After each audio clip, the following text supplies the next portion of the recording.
Well, hello once again, audience. And today we're going to be covering conjunction of planets. And I'm going to make you understand what exactly is a conjunction and how it works. Okay. So let's work with our Scorpio ascendant again. Okay. So we have a Scorpio ascendant chart, and where you see Sagittarius is the second house, Capricorn, the box that you see as a Capricorn is the third house. Then where Jupiter and Mars is the fourth house, which is Aquarius. And then Pisces, Aries, back to Aries again, and then Taurus is the seventh house, Gemini, Cancer, all the way to Libra. So we have in our chart Jupiter and Mars in the fourth house. Okay. And Jupiter is at 5 degrees Aquarius. Mars is at 17 degrees Aquarius. And remember, each zodiac sign is 30 degrees long. So the sign of Aquarius, where Mars and Jupiter are sitting in, is 30 degrees long. So Mars is halfway there. Jupiter is, kind of early stages of Aquarius. So how do you, understand this conjunction? Well, think of this fourth house as an actual house. And you know what? Instead of even that, let's give fourth house a floor plan. Let's make it a house. Okay. So as you see there, it's a house.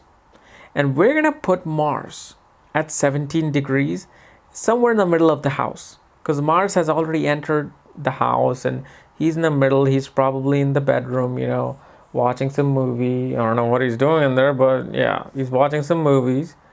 And what happens is that Jupiter enters.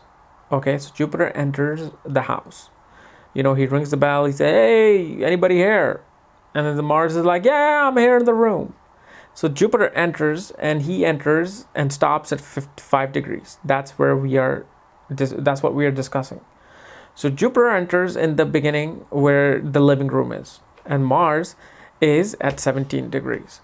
So what is happening is that although they're in the same house, although Mars and Jupiter are in the same house, they are not really interacting with each other, like really intimately. They're hearing each other. They're kind of making a conversation. "Hey, I'm home. Hey, I'm already here."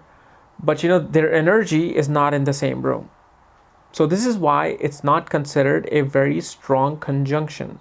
Conjunction is pretty much a combination of two or more planets. So here you have Jupiter and Mars forming a conjunction in the fourth house in Aquarius. Okay. But let's change this a bit. What if Jupiter was at 17 degrees? So Jupiter and Mars are both at 17 degrees. So what's now happening, if you see the floor plan, is that Jupiter is in the same room as Mars. They could be in the kitchen cooking together and talking, and they're exchanging ideas and energies. So now that they're at exact degrees, they're very strongly influencing each other. Okay. And what Jupiter and Mars really mean is simply a teacher with a lot of energy. Because Mars is energy, Jupiter is preaching and teaching and knowledge and wisdom. So whenever this teacher teaches, he teaches with authority. He teaches with a lot of energy of a soldier. Like he's determined to teach. That's what it means. So now, it's happening. And now it's really is that true conjunction.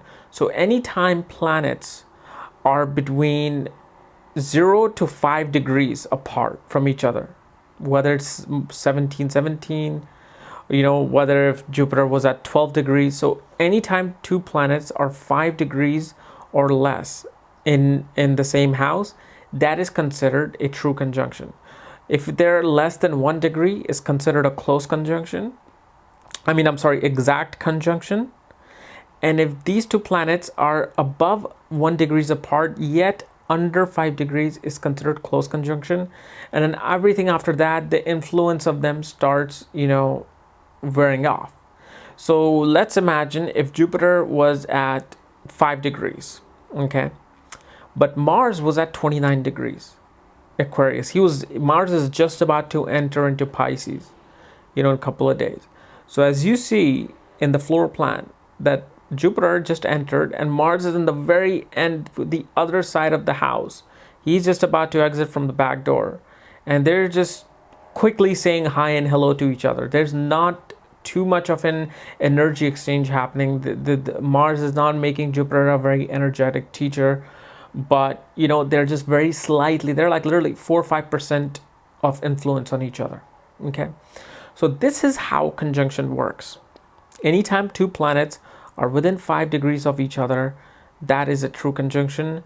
Between 5 and 15 degrees, it's really a light conjunction, and then 15 degrees or beyond, it's literally a very, very, very light conjunction where the true conjunction is really not happening. So when you have, for Vedic astrology people, when you have a Raj Yoga in your horoscope and you see two planets 5 degrees apart or 7 or 8 degrees apart, and then you realize that, hey, my Raj Yoga didn't come into fruition, it didn't come to life. That's probably because the two planets who were forming the Raj Yoga weren't closely conjunct.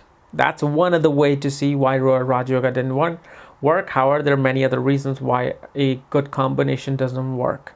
Why a Dhan Yoga doesn't work, because two planets are truly far apart. One is at the beginning of the house, one is exiting from the back door on the other side of the house. Okay, so guys, this is my analysis on planetary conjunction.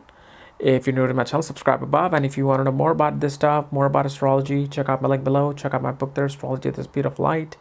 And once you get the book, I will send you the link to look at your own chart to see what conjunctions you have, and just follow the directions on my website when you get the book, and you will get the links. Otherwise, I will see you Monday, starting with Venus in the first house.